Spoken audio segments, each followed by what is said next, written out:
Uşaqlar salam. İndi isə mən sizin qarşınızda Azərbaycan dili KSG 3-lüyəm. Bilirsiniz ki, 4-cü sinif KSG 3-dən sonra bir dənə də KSG 4 olacaq. Daha sonra isə BSG qiymətləndirmə olacaq. Ona görə də sizin bu sonuncu aldığınız qiymətlər BSG ilə birlikdə sizin birinci yarım il qiymətlərinizə çox böyük fərq verəcək. Yəni o qiymətlərlə biz əlaçlı ola bilərik, əlaçılıqdan düşə də bilərik. Yəni öz əlimizdədir. Elə isə vaxt itirmədən KSG-ni işləyək və aydın olmayan sualları özümüz üçün qeyd edək, onların üzərində işləyək. Başlayaq. Təbii ki, birinci oxuyub anlamada cəsur qəhrəmanlar verir. Bir zamanlar Qorxmaz adlı gənc bir cəsur döyüşçü yaşayırdı. O doğulduğu kəndi hər zaman qorumağa hazır idi. Kənd dərin meşələrlə və yüksək dağlarla əhatə olunmuşdu. Bir gün kəndə pis niyyətli bir dəstə yaxınlaşdı. Bu dəstə kəndlilərin məhsulunu ələ keçirmək və kəndi viran qoymaq istəyirdi. Qorxmaz bu xəbəri eşidən kimi kənd əhalisini toplayıb dedi: "Biz birlikdə hər şeyin öhdəsindən gələ bilərik. Kimsə qorxmasın. Mən sizinlə yan-yana dayanacağam." Kəndlilər əvvəlcə tərəddüd etdilər, çünki qarşı tərəf çox güclü idi. Amma Qorxmaz onlara inam verdi. Onun cəsarəti hər kəsə təsir etdi. Hətta yaşlılar belə kəndi qorumaq üçün silah hazırlamağa başladılar. Gün gəldi və pis niyyətli dəstə kəndə hücum etdi. Qorxmaz və kəndin igidləri bir-birinin ardınca döyüşərək düşməni geri oturtmağı bacardılar. Nəhayət dəstə məğlub oldu və kənd əhalisi böyük bir sevinc yaşadı. Bu hadisədən sonra Qorxmaz yalnız kənddə deyil, bütün bölgədə qəhrəman kimi tanındı. Onun cəsarəti insanlara birlik və gücün hər şeyə qalib gələ biləcəyini göstərdi. Nağıl burada bitdi. Amma hər zaman yadda saxlayın. Bir insanın cəsarəti bir çox ürəyi alovlandıra bilər. Keçirik oxuyub anlama ilə bağlı. Bu 5 sual oxuyub anlama ilə bağlıdır. Qorxmaz kim idi? Təbii ki, cəsur bir döyüşçü idi. B variantı. Kənd hansı yerlərlə əhatə olunmuşdu? Təbii ki, dərin meşələr və yüksək dağlarla. C variantı. Kəndliləri döyüşə kim ruhlandırdı? Təbii ki, Qorxmaz ruhlandırdı. A variantı. Pis niyyətli dəstə kəndə nə üçün hücum etdi? Nə üçün hücum etdi uşaqlar? Məhsulu ələ keçirmək və kəndi viran qoymaq üçün. B variantı. Burada nə deyir? Mətnin tərkib hissələrini ayırın və adlandırın. Birinci başlaya bilərik. Hər abzasa uyğun bir başlıq verə bilərik. Birinci yaza bilərik ki, məsələn, cəsur döyüşçü Qorxmaz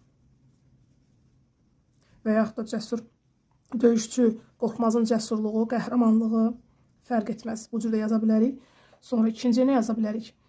İkinci kimi yarım başladım Qorxmazın. Buradan yaza bilərik ki, Qorxmazın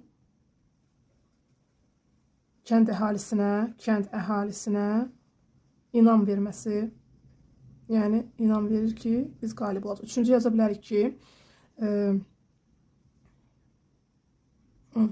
pis niyyətli dəstənin məğlub olması, pis niyyətli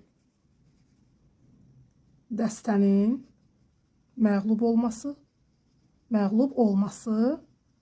Sonda isə yaza bilərik ki, kənd əhalisinin sevinci. Bunu da yaza bilərik. Bu kənd əhalisinin sevinci. Yəni son olaraq bunu da yaza bilərik.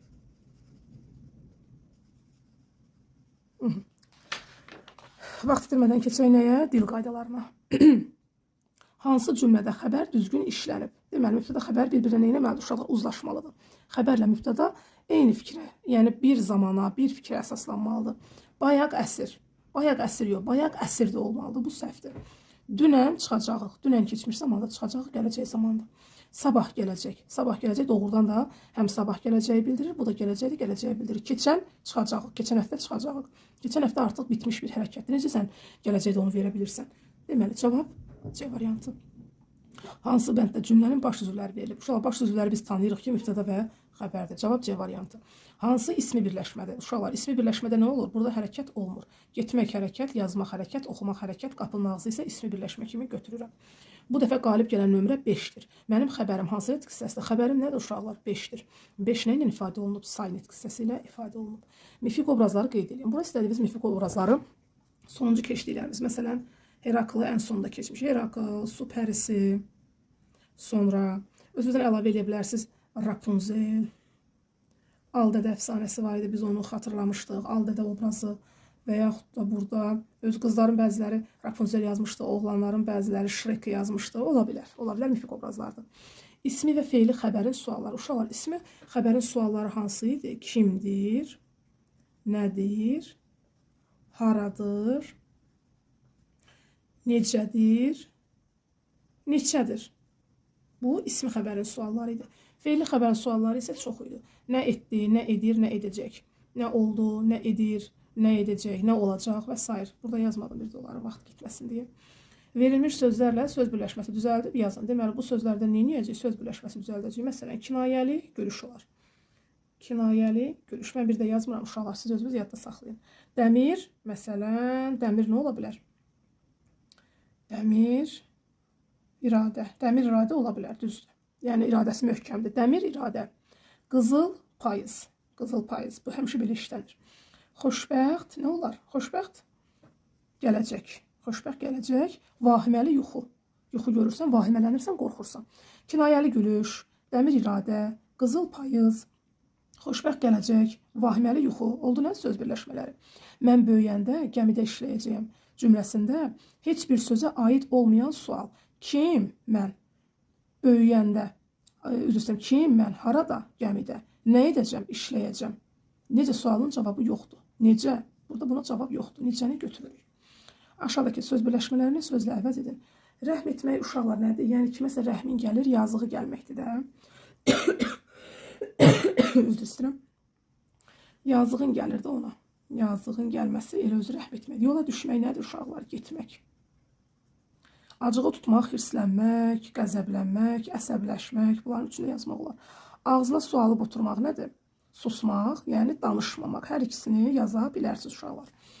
İndi bu biz nə keçmişdik sonuncu dərsdə? İkinci dərəcəli üzvləri keçmişdik. Kesikədən bir mövzu əvvəl və burada bizdən nə istəyirdi? Yalnız mübtəda və xəbər olan cümlələri genişləndirmək lazımdır. Genişləndirəndə nədən istifadə edirdik? İkinci dərəcəli üzvlərdə. Dəniz dalğalanırdı. Mən bu cümləni necə genişləndirə bilərəm? Məsələn, dəniz fırtına qopduğu üçün dalğalanırdı və yaxud da dəniz bərk külək əsdiyi üçün dalğalanırdı və s. İstədiyiniz fikirləri əlavə edə bilərsiniz. Seçim sərbəstdir. Sadəcə olaraq dəniz dalğalanırdın arasına ikinci dərəcəli üzvləri artırıb cümləni genişləndirir. Elə cümlənin əvvəlinə də artıra bilərsiniz. Yəni buna da icazə var. Amma hələ ki biz ikinci dərəcəli üzvləri mənimsəmək üçün mübtəda xəbərin arasına artırırıq biz. Sonuncuda nə deyir? Uşaqlar sevindilər. Uşaqlar sevindilərin də arasına müxtəlif ikinci dərəcəli üzvlər əlavə edə bilərik. Məsələn, uşaqlar yay gəldiyi üçün sevindilər. Uşaqlar dənizə getdikləri üçün sevindilər. Uşaqlar bayrama, şənliyə gedəcəklər deyə sevindilər və s. kimi müxtəlif, yəni özünüzə uyğun fikirlər əlavə edib yaza bilərsiniz. Hələlik uşaqlar, növbəti videolarımızda görüşənədək.